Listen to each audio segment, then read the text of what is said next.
நாட்டின் 77வது குடியரசு தின விழாவை முன்னிட்டு மயிலாடுதுறை இந்திய விளையாட்டு மேம்பாட்டு ஆணைய மைதானத்தில் மாவட்ட ஆட்சியர் தேசிய கொடியை ஏற்றி வைத்தார். இதுகுறித்து எமது செய்தியாளர் சுந்தரமூர்த்தி வழங்கும் தகவல்களை கேட்கலாம். சுந்தரமூர்த்தி, குடியரசு தின விழாவை முன்னிட்டு மாவட்ட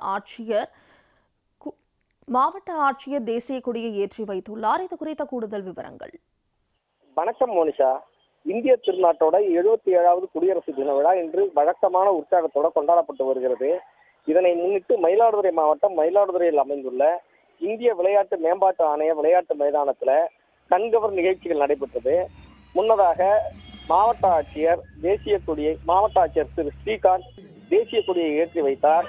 அதனைத் தொடர்ந்து காவல்துறையினர் பங்கேற்ற அணிவகுப்பு மரியாதையை ஏற்றுக்கொண்டார். அதனைத் தொடர்ந்து மாவட்ட ஆட்சியர், மாவட்ட காவல்துறை கண்காணிப்பாளர் ஸ்டாலின் உள்ளிட்டோர் மூவர்ண பலூன்களை பறக்கவிட்டு கொண்டாட்டத்தில் ஈடுபட்டனர். 310 பயனாளிகளுக்கு 95 லட்சம் ரூபாய் மதிப்பிலான நலத்திட்ட உதவிகள் வழங்கப்பட்டன.